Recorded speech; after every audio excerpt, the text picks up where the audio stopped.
Well, well, well, they've already reached the Grand Castle. Very well, come in.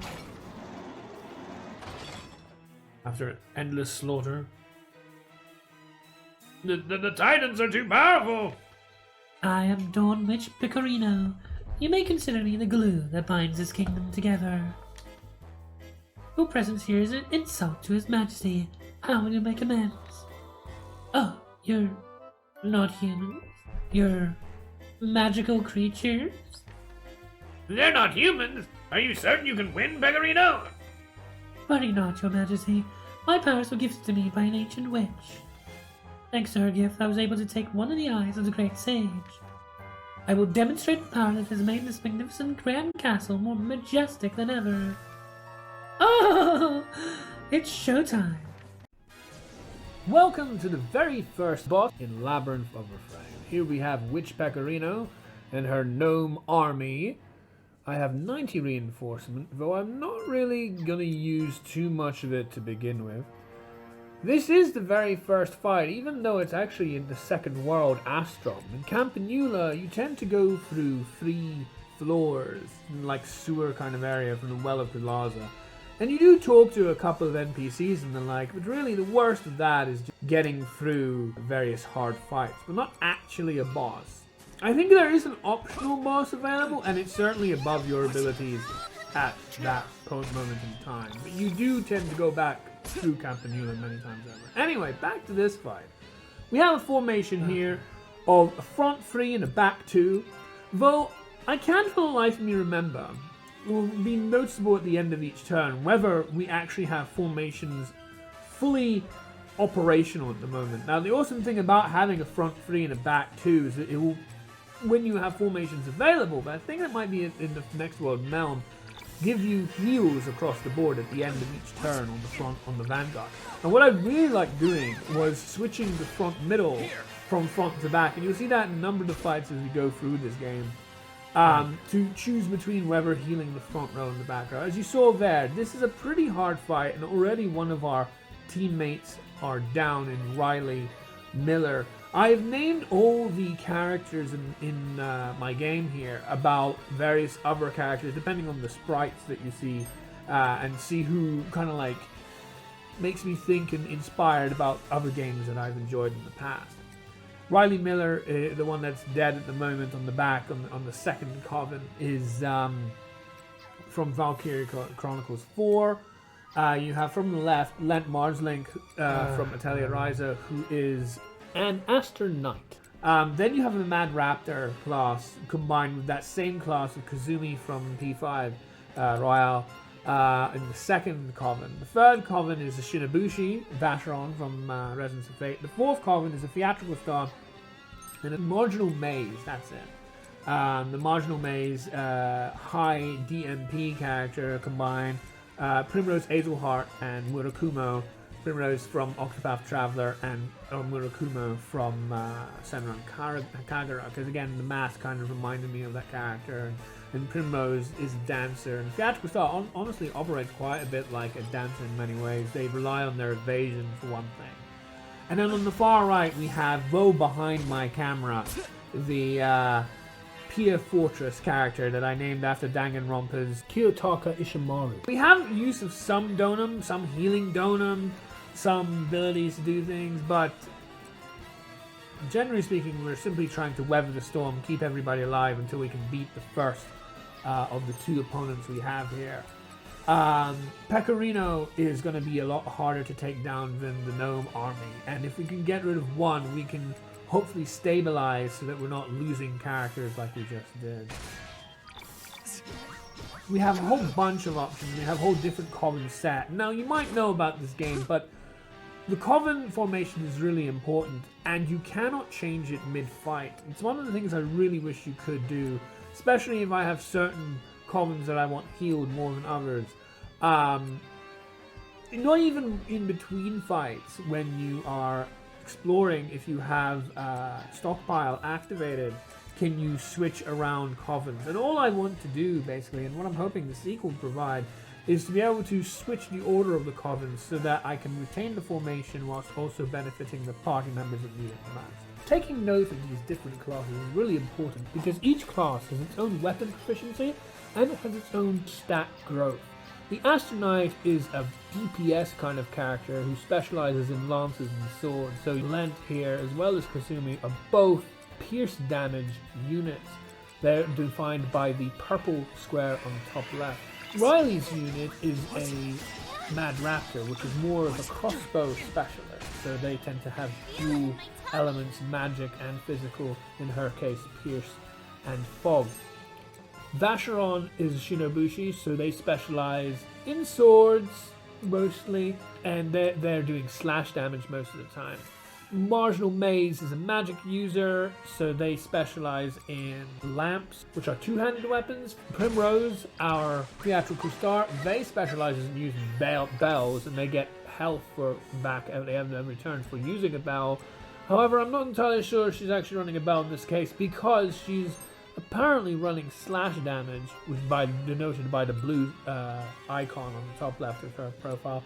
And then, of course, the Pier Fortress, our tank, would be mostly using either katars or shields, especially because katars allow them to also benefit from healing as well as the ability to block for other members in the party.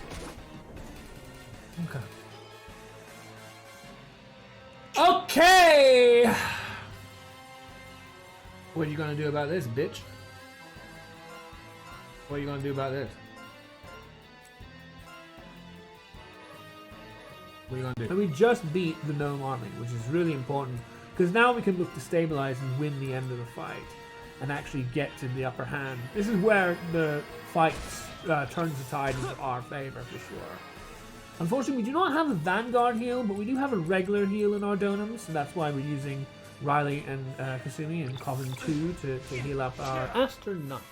Okay. She does specialize in fire magic, though that's not obvious by the details given to you from the fight. You have to pay special attention to when the attack happens and what the icon is showing the damage that hits either you or them. Like here, you see that green icon for the mud damage there that she does. So she does fire and mud damage. A lot of bosses tend to prefer doing especially mud damage, but fire as well. And we are relatively low leveled as well. I've seen many people beat this fight around about 25 to maybe 30 level, and we are only 20 to 23. So we are a little up against it.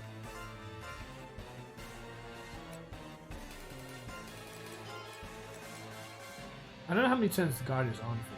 Really annoying, I can't tell that. In fights against bosses, the unknown HP means your only way of knowing how far you are in is the color of red that starts to flash as an enemy's health gets low.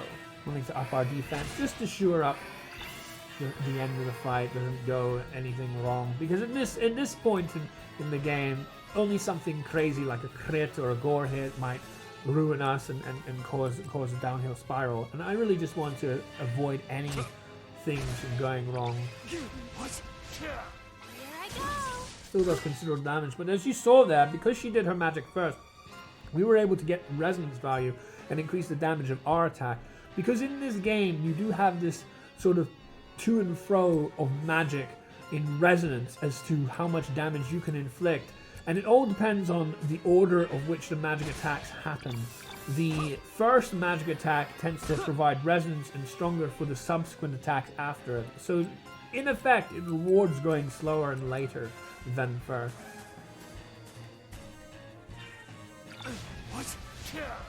It's only in the front row, huh? Every time. I just noticed that it hits only the front row in that attack, and you will find that certain attacks will only cover various different groupings and so on, because they actually have their own packs that you obtain once you beat them, and you start to realize that the moves they were using on you are now applicable to your party as well.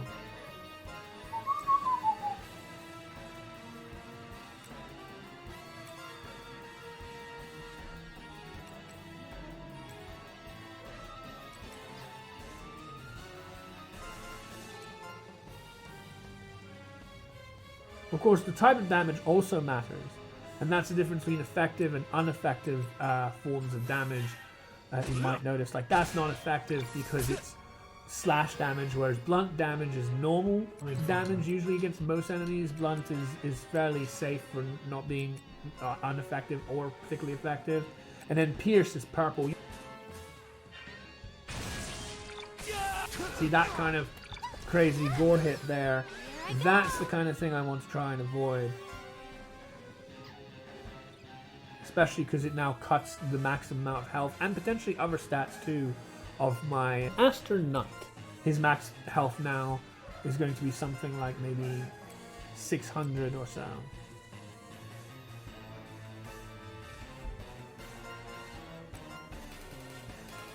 Still have 84 reinforcement. In the future, you may see fights when I've started to be more comfortable with this game's design to use reinforcements a little more frequently than this, because damage definitely matters in reducing the amount of turns you have to survive. Reinforcement is a really cool mechanic throughout this game. You use it offensively, you use it defensively, you can use it inside and outside of battle. Your reinforcement gets reduced from 100 depending on the size and the cost of your brigade that you put into the dungeon. And then the remainder can be used on whatever you need it for. There she goes. So now she's on reddish health. We know that we're nearing the end of the fight and looking to finish things. Feeling the pinch, girl. And now I'm even considering potentially the reinforcement value.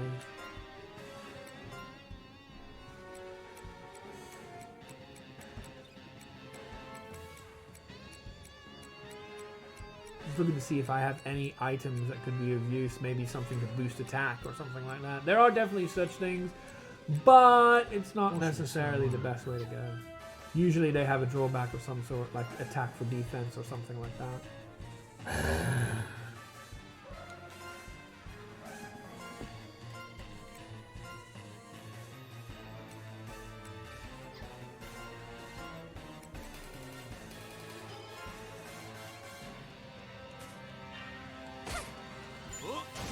As you can see, we got a critical, but then Riley just died, so that's not so good for us. So we really do want to end things as soon as possible.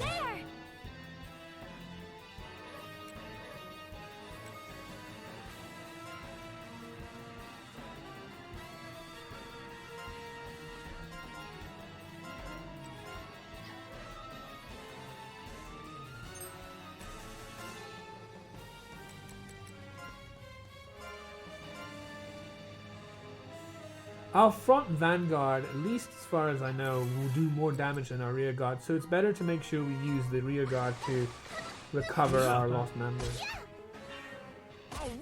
But unfortunately, you can't choose to both revive and heal at the same turn, or at least with the same donum, because if they're dead, they don't be considered viable for at least an item heal.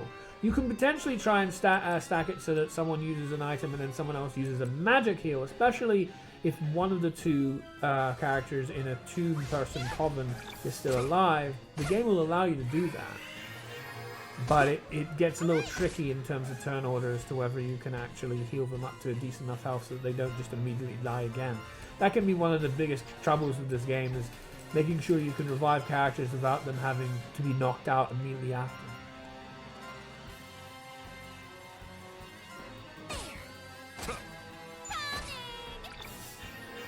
There's the rear guard here, which is incredibly effective. But as you can see, we only have 85 more mana with Lent on the far left, so we don't have many uses of that. I can't be too free about it. There's the critical for the win! Game. Celebrating. That was the first fight done. I hope you enjoyed this director's cut of the first boss of Labyrinth of Refrain. Be sure to subscribe to see more. I'll see you soon. And we move on from this wretched hell.